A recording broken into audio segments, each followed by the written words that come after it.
بسم اللہ الرحمن الرحیم۔ السلام علیکم۔ بسنت کہانی میں ایک نئے مزیدار سے واقعے کے ساتھ آپ کی خدمت میں حاضر ہوں۔ جیسا کہ جس کو بھی پتنگ بازی کا شوق ہوتا ہے وہ انتہائی بچپن سے ہی ہو جاتا ہے، اور پھر یہ آہستہ آہستہ جیسے جیسے آپ بڑے ہوتے جاتے ہیں تو آپ کا یہ شوق بھی آپ کے دل و دماغ میں جگہ بناتا جاتا ہے اور پختہ ہوتا جاتا ہے، اور پھر آپ ایک اچھے پتنگ باز بن جاتے ہو۔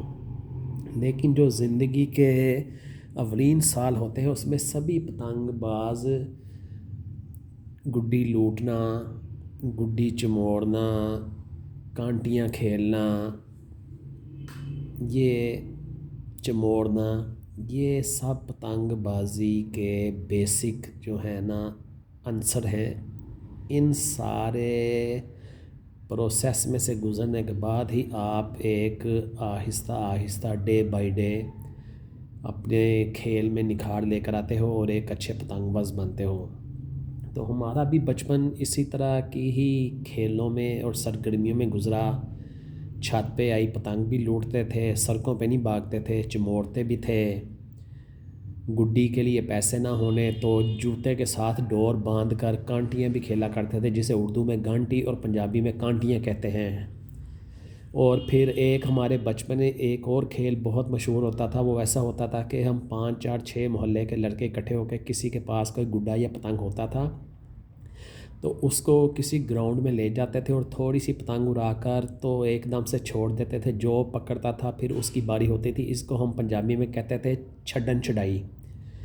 تو سم ٹائم اس میں بڑے مزے کے واقعات بھی ہو جاتے تھے کہ کبھی آپ گڈا چھوڑتے تھے تو وہ ہوا، جس کو ہم پنجابی میں کہتے تھے بلے کی ہوا، تو وہ اوپر کو آپ کی پتنگ کو یا گڈے کو اٹھا کر لے جاتی تھی، اور وہ گڈا یا پتنگ گراؤنڈ میں گرنے کی بجائے یا اس کا سرا آپ کے ہاتھ میں آنے کی بجائے وہ اوپر سے گزرتے ہوئے کسی دوسرے گلی محلے میں چلا جاتا تھا، تو آپ اپنے گڈے اور پتنگ سے ہاتھ بھی دھو بیٹھتے تھے۔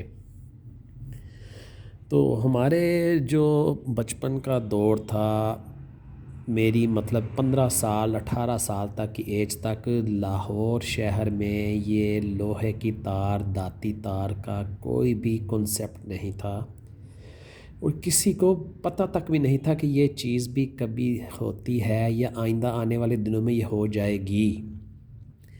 تو ایسا ہی ایک یادگار واقعہ ہے کہ پتنگ بازی آہستہ آہستہ لاہور شہر میں بڑھتی جا رہی تھی۔ پہلے سردیوں کے 1 2 مہینے، بسنت کے سیزن کے بعد گرمیوں میں پتنگ بازی بہت کم ہو جاتی تھی، لیکن پھر یہ شوق بڑھتے بڑھتے مختلف گراؤنڈز وغیرہ میں پھیل چکا تھا، اور اب لاہور شہر کے تقریباً تمام علاقوں میں آہستہ آہستہ پتنگ بازی کے مستقل گراؤنڈ اور ڈیرے بننے شروع ہو گئے تھے۔ تو ہمارے ایریا میں بھی میرے گھر کے اراؤنڈ جو 3 گراؤنڈ لگتی تھیں، اور 3 اینگل سے کہیں کی بھی ہوا ہو تو وہ پتنگ ہمارے گھر تک پہنچ ہی جاتی تھی آسانی سے۔ اس میں ایک گراؤنڈ تھی شاد باغ اسکیم نمبر 2، ایک گراؤنڈ تھی واسا کے وہ گندے انجن، اور تیسری گراؤنڈ تھی تاج پورہ گراؤنڈ۔ تو ایسا ہی ایک واقعہ ہے کہ میری ایج کوئی 15 16 سال کے لگ بھگ ہوگی، تو یہ واسا والی گراؤنڈ سے گیم ہو رہی تھی اور ہوا بھی تیز تھی اور ہمارے گھر کی طرف ہوا تھی۔ تو ایک پتنگ کٹی، اسے ایک گڈے نے چموڑا، چموڑ کے اس نے تھوڑا سا اس کو 2 4 دمیاں دی، وہ گڈا پتنگ کے ساتھ آ گیا، پتنگ اور گڈا آ گئے۔ اس کو بیچ میں ایک تیسرے گڈے نے ڈالا، اس نے وہ چموڑ دیا، اس نے 2 3 دمیاں دی، وہ گڈا بھی ساتھ آ گیا۔ اب ایک پتنگ 2 گڈے آگے آیا، تیسرے نے چموڑ لیا۔ اب جیسے جیسے ایک گڈے کے 2 ہوئے، 2 کے 3 ہوئے، تو چونکہ وہ ان کا وزن بہت زیادہ بڑھ جاتا ہے، اور دوسرا یہ ہوتا تھا کہ جب آپ چموڑتے ہیں تو پتنگ اوپر سموتھ کھڑی ہو جاتی ہے، اور ایک گڈا نیچے گیری کھا رہا ہے، ایک گڈا بوتا ہے اور ایک گڈا دائیں بائیں جا رہا ہے، تو وہ وزن میں بہت زیادہ اضافہ ہو جاتا ہے۔ چونکہ وہ داتی تار اس وقت میں نہیں ہوتی تھی، یہ ماچس کی تیلیاں، جارو کے تیلے یا تندی کو وہ چھوٹی چھوٹی گریں گانٹھے لگا کر وہ چمورو لوگ اپنا گڈا تیار کرتے تھے۔ لے جناب، وہ تیسرا گڈا بھی ساتھ میں آ گیا۔ اب 3 گڈے ایک پتنگ۔ اب میرے گھر سے یہ سمجھ لیں کہ 200 150 گز کے فاصلے پہ پتنگ اور گڈے رہ گئے تھے کہ چوتھے نے بیچ میں ڈالا. اب ہوتا گیا تھا ایک گڈا بت بن گیا, 3 گیڑیاں کھا رہے ہیں, پتنگ اوپر جھٹکے کھا رہی ہے. ڈوریں بھی اس زمانے میں باریک ہوا کرتی تھیں. لو جی وہ 4 گڈے, چوتھا بھی آ گیا. وہ خدا کی کرنی ایسی ہوئی کہ جب وہ بالکل میرے گھر کے قریب پہنچے تو 8-7 گز کا فاصلہ, مطلب آپ سمجھ لیں کہ 8-7 گز کا مطلب ہے کہ 20 سے 25 فٹ وہ مجھ سے میرے ساتھ والے گھر پہ تھے. میں نے گھر سے گڈا نکالا, 5-7 گز گڈا اڑایا, 10 گز وہ ایک گڈے میں ڈالا, آرام سے پکڑ کے جناب وہ مجھے 4 عدد گڈے اور ایک پتنگ آ گئی. میں نے وہ لڈیاں ڈالی کہ رہے نام اللہ کا, کہ جیسے پوری لاٹری لگ گئی. اور وہ بات بھی ایسی ہی تھی کہ بچپن میں آپ کو ایک ساتھ اگر ایک 5 گٹھی پتنگ مل جائے بڑی مزیدار سی, ساتھ میں 4 تندی والے گڈے مل جائیں, وہ گڈے بھی ایسے کہ جن کے ساتھ تندی کے آگے تنکے بھی لگے ہوں یا گرے بھی لگی ہوں, یعنی کہ ریڈی میڈ گڈا جسے ہم کہتے ہیں. تو وہ دن میرا بڑا ہی شاندار تھا. اور میرے محلے کے سارے لڑکے جناب مجھ سے جیلس ہوا کریں, کوئی جگت مار رہا ہے کہ اتنے موجیں ہی ہو گئی ہیں, کوئی ادھر سے آواز آ رہی ہے اتنے چاند رات ہی ہو گئی ہے, کوئی کہہ رہا ہے بھاجی بسنت تہاڈی ہو گئی ہے, موجیں ہی ہو گئی ہیں, پورے 10 دنوں کا 15 دنوں کا کوٹا تہاڈے کول آ گیا ہے. تو یعنی کہ یہ بڑے بڑے میٹھے جملے اور پتنگ بازی میں آپس کی جگتیں, چھتوں کے اوپر محلے کے لڑکوں سے شغل مذاق, تو بڑے بہترین قسم کے یہ دن ہوا کرتے تھے. تو یہ جناب میری زندگی کا بہت ہی بہترین قسم کا ایک واقعہ ہے کہ جس میں مجھے ایک ساتھ اتنی زیادہ ارننگ ہو گئی, یعنی کہ جسے پنجابی میں آپ کہہ سکتے ہیں کہ دیہڑی لگ گئی, 4 گڈے آ گئے, ساتھ میں ایک پتنگ آ گئی. یہ تھا جی زندگی کا بہترین واقعہ جو کہ نفع بخش واقعہ تھا. اب دوسرا واقعہ ٹوٹلی اس کے بالکل اپوزٹ ہے. میرے گھر کے قریب کچھ لڑکے رہا کرتے تھے, میرے دوست بھی تھے اور میرے خلیف بھی تھے, یعنی کہ ان کے ساتھ لیک سلیک بھی تھی, اور سم ٹائم انہی سے مخالفت بھی ہو جاتی تھی, اور روزانہ ان کے ساتھ پیچے ہوا کرتے تھے. ایسے ہی ایک صبح تھی تو موسم تھوڑا چینج ہو رہا تھا, تو مجھے ہلکا ہلکا بخار تھا, تو وہ روزانہ صبح 6:30 6:15 چھت پہ آ جاتے تھے, اور ہم 8 بجے تک 1-2 پیچے کر لیا کرتے تھے. ان زمانوں میں 5 ریچھ, 5 پانڈا, 7 پانڈا, زیادہ سے زیادہ بڑی تیز ہوا تو 8 چین اٹھتی تھی. تو مجھے اس نے اشارہ کیا, میں چھت پہ گیا تو میری طبیعت نہیں کر رہی تھی, تو میں نے اسے نہ کا اشارہ کیا, تو اس نے آگے سے مجھے کوئی ایسا اشارہ کیا جیسے وہ پنجابی میں کہتے ہیں آ بکری یا نسا دیا, تمہیں بگا دیا میں نے. مجھے بھی غصہ آ گیا, میں نے کہا اچھا ٹھہر جا, میں آنا. لے جناب وہ میں نے نیچے سے پنا پکڑا. اچھا اب اس میں یہ ہوتا تھا کہ پنا اس اینگل سے رکھنا پڑتا تھا زمین پر کہ پنے کے قریب بیٹھ کر ہی میں پیچا لگاتا تھا. چھوٹا بھائی اگر سکول نہ جا رہا ہو تو وہ ہیلپ کر دیتا تھا, اگر وہ سکول جا رہا ہے تو پھر مجھے اکیلے ہی اڑانا پڑتی تھی. اگر میں نے کاٹ لی تو پہلے پتنگ اتارو, اتار کے ساتھ کیل پہ لپیٹو, پنا لپیٹو, پھر پتنگ تھوڑی سی اتارو, پھر کیل پہ لپیٹو, پھر پنا لپیٹو. تو یہ ہوتا تھا اگر کٹوا لیتا تھا تو وہ جان چھوٹ جاتی تھی کہ ڈور آگے سے کوئی لوٹ لیتا تھا. لے جناب وہ میں نے ایک 5 گٹھی, جسے ہم پتنگ باز سمجھتے ہوں گے, صاف پتنگ کہتے ہیں, صاف مین یعنی کہ نرم پتنگ, اور ڈور تھی میرے پاس 7 مچھلی کا پنا. میں نے وہ 7 مچھلی کا پنا نیا نکالا, پتنگ اڑائی, ایک بہت نارمل سی سموتھ ہوا جسے ہم کہتے ہیں ہوا تھی, میں نے پیچا ہو گیا.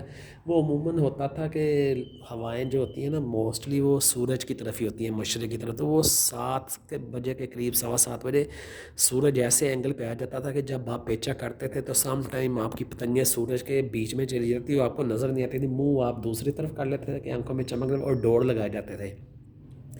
لے جی وہ ان کے ساتھ پیچا ہوا, وہ شاید 2 ول ہو گئے, ڈوریں دیے جا رہے ہیں. اب آدھا دھیان پیچے کی طرف, آدھا دھیان پنے کی طرف, کہ اگر پنا ایسے گھوم گیا تو ڈور اٹکے گی, پتنگ کٹے گی. ڈوریں دے دے کے اوپر سے بخار تھا, تھک کے ٹوٹ گیا. اصل میں وہ 4 پیسوں کی پنی جو ہوتی تھی, جو انڈین دھاگا ہوا کرتا تھا ان زمانے میں, وہ ہوتا تھا 900 میٹر, یعنی کہ 900 میٹر وہ ڈور بنتی تھی 4 پیس, یعنی کہ 9 گوٹ بنتی تھی وہ.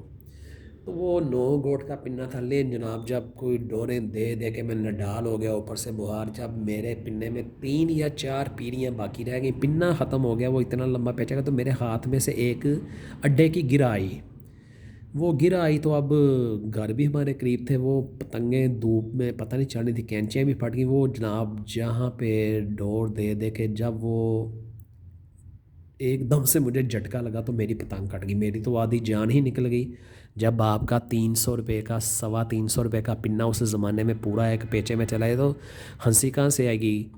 لے جی وہ بخار کے مارے برا حال، میں نے وہ ہاتھ دیکھے تو خون و خون، وہ میں نے ڈور کھینچی تو وہ جناب جو میرے ہاتھ سے وہ گرا نکلی تھی، اڈے والی گرا، وہ گرا سے میری ان لڑکوں نے کوئی دمالیں ڈالی اور مجھے ادھر رونا ہے کہ میرے ساتھ یہ ہو کیا گیا۔ لیں جی بہرحال وہ نا، اب مجھے اس چیز کا غصہ کہ اللہ کرے ان کی پتنگ بھی ٹوٹ جائے، اوپر ہوا ہوتی تھی لسیں اسے کہتے ہیں، کہ اگر اس میں پتنگ ان کی پھنس گئی تو یہ بھی نہیں واپس آئے گی۔ میں 2 گھنٹے دیوار کے ساتھ لگا بیٹھ رہا کہ 9 سوا 9 کا ٹائم ہوا، ان کی تھوڑی سی پتنگ جب مجھے نظر آئی تو میری تو بالکل جو باقی جان بھی تھی وہ بھی نکل گئی۔ لو جی آج تو مجھے بہت ٹھیک ٹھاک قسم کا ٹیکہ لگا دیا انہوں نے۔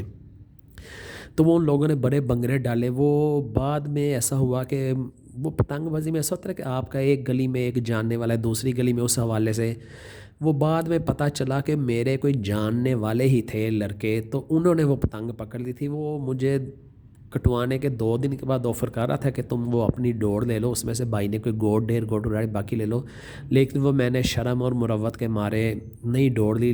لے جناب یہ میری زندگی کا لمبا ترین پیچا تھا، اور آپ اس سے یہ بھی کہہ سکتے ہیں کہ وقت کے لحاظ سے وہ مہنگا ترین پیچا تھا، جو مجھے اس زمانے میں تقریباً 300 سوا 300 روپے کا پیچا پڑا تھا کہ میرا پورا پنا بھی چلا گیا اور 18-20 روپے کی پتنگ بھی ساتھ میں چلی گئی۔ صرف 4 پیریاں اس میں سے 3-4 پیریاں بچی تھیں، تو وہ سمجھ لے کہ میں نے کوئی لگ بھگ 8 گوٹ کے قریب وہ پیچا کٹوایا تھا۔